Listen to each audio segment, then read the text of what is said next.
Pina idol number cut kom pa khut bena to muak zia zia ne le tha pe zia zia ne mate hi thumong kidem king na sung pana khan na ni na thum na kitel de man na lau lo tan sa ja za nung pan thang pen ngi mo khom pa le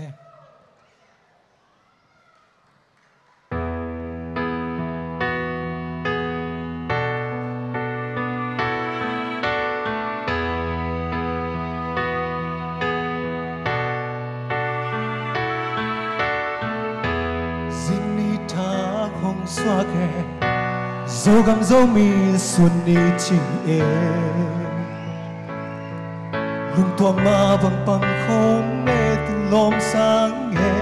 cây đàn na té bay ya khi khoa lá lai đàn na in na te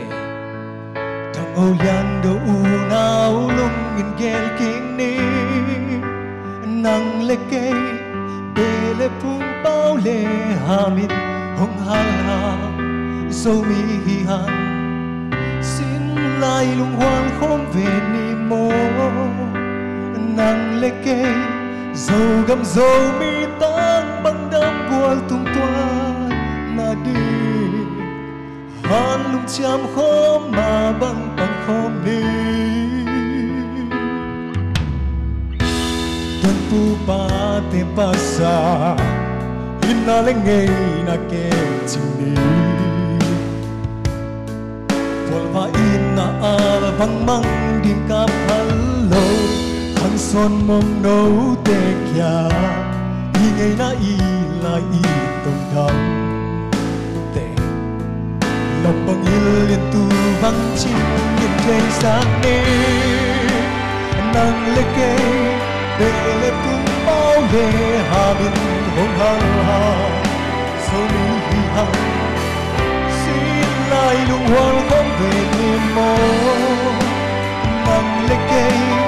dầu đậm dầu mi tan băng đam của tung toan là đi hàn lưng chạm khom mà băng băng khom đi asiam te ba con apil te lam sang nắng te pan pi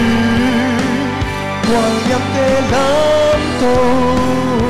ai đang ngom khang ngây hun sung khát pan ya rồi mi lại dòng hi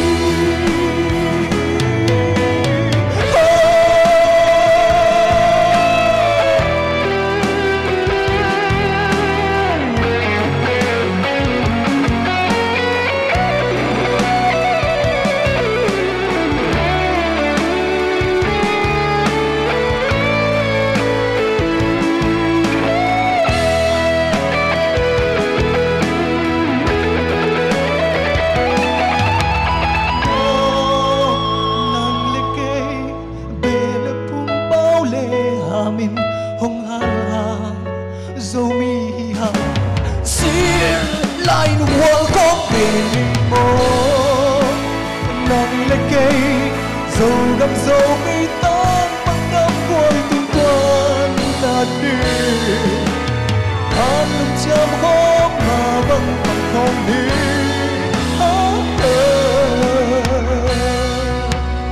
hàn lưng chạm khóm mà băng băng không đi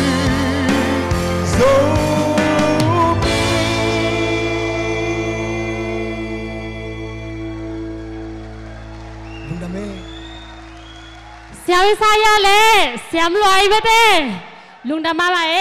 khana ngak ya dingin na, biak pasen in tupang peta he.